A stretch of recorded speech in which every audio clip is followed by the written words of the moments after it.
Et on retrouve Antoinette qui, semble-t-il, a trouvé un bon compromis entre tout se dire et un peu de, on va dire, de mensonge par omission, me semble-t-il. Bonjour Antoinette. Bonjour Brigitte, bonjour Monsieur Talman.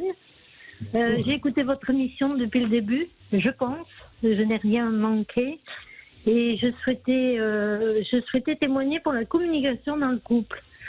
Allez-y. Alors, Ouais. j'ai entendu parfois, il faut tout se dire, etc. Mais voilà, moi j'ai plus de 30 ans de mariage et si ça a tenu, c'est justement parce que chacun, nous avons gardé notre jardin secret.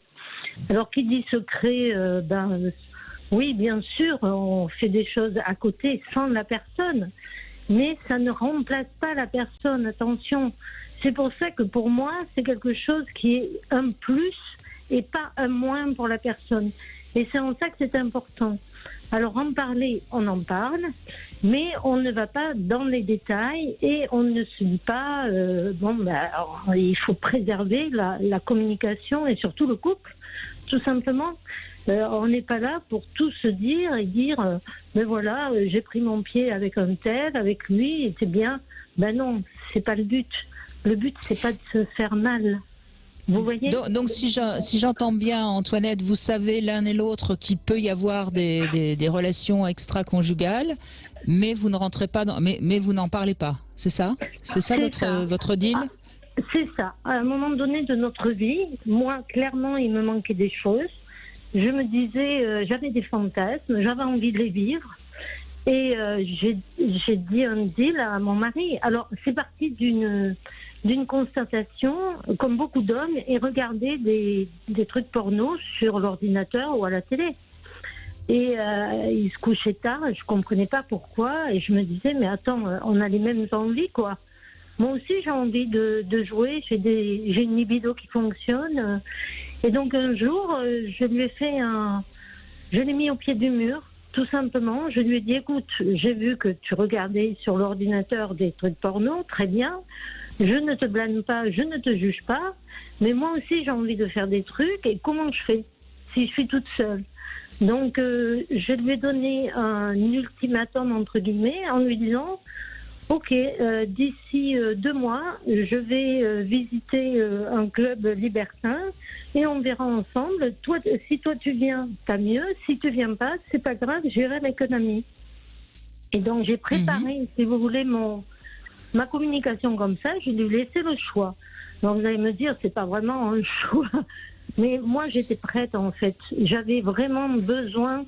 Et je me disais, si lui regarde des trucs porno, mais attends, moi, j'ai aussi droit à ma vie sexuelle, non ? Non, oui, mais moi, je trouve que... Enfin, c'est ça, quoi.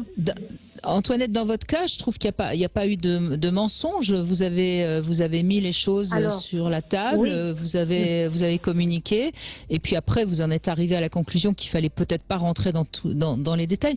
Non, Yves-Alexandre Talman, je trouve qu'il y a une communication intelligente de la part d'Antoinette, non ? Oui, alors moi j'apprécie beaucoup ce témoignage parce qu'il met en lumière beaucoup de choses, hein, notamment tout se dire. Alors on peut aussi l'appliquer à des couples qui ne vont pas aller jusqu'à ouvrir, on va dire, leur sexualité à d'autres. Mais cette idée qu'il faudrait tout se dire, en fait on se rend compte quand même que ça tue le désir. Le désir est toujours ancré dans le manque, hein, dans la découverte, et pas dans ce qu'on connaît parce qu'on a fait le tour du propriétaire.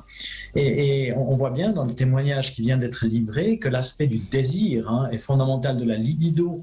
Et souvent, malheureusement, on le retrouve aussi dans certaines thérapies de couple, on a cette idée qu'il faut travailler la communication, commencer à se dire les choses avec moult détails. Mais si on améliore l'aspect relationnel du couple en le faisant, parfois, hein, on tue le désir et on a des témoignages de personnes qui disent, après ce genre de thérapie basée sur la communication, que certes, maintenant, dans le couple, la communication est bonne, mais le désir est en berne.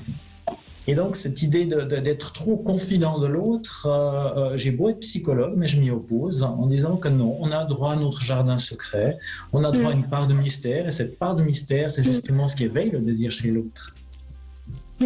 exactement, je suis tout à fait d'accord. Je pense qu'on est dans... On se fourvoie à vouloir tout se dire. Et puis qui a dit ça? C'est écrit où? Dans les magazines. Donc moi aujourd'hui, j'ai une relation extra-conjugale avec quelqu'un avec qui je joue, avec qui j'ai une sexualité ludique, je dirais, parce que j'ai eu des enfants, bon, voilà. Et aujourd'hui, mon mari est au courant, mais il me pose des questions. S'il me pose des questions, c'est qu'il veut entendre la réponse. S'il ne m'en pose pas, je ne dis rien. Mais on sait tous les deux que ça existe. Lui, il a eu des personnes aussi que je connaissais. Malheureusement, c'est compliqué à maintenir une relation avec des hommes ou des femmes, je ne sais pas, mais en tout cas, c'est très féminin de vouloir s'accaparer l'homme. Et donc, il s'est retrouvé avec des femmes qui voulaient l'accaparer. Oh, quitte ta femme, je t'aime, tu es l'homme de ma vie. On n'était pas du tout dans ce trip. Alors en tout cas, c'est extraordinaire d'entendre ce témoignage, Antoinette, parce qu'on voit que ça marche, quoi. Il faut juste arriver à communiquer suffisamment, mais pas tout se dire. Je crois que c'est le juste milieu à trouver. Alors chacun va le trouver, évidemment. En tout cas, merci beaucoup, Antoinette, de votre témoignage.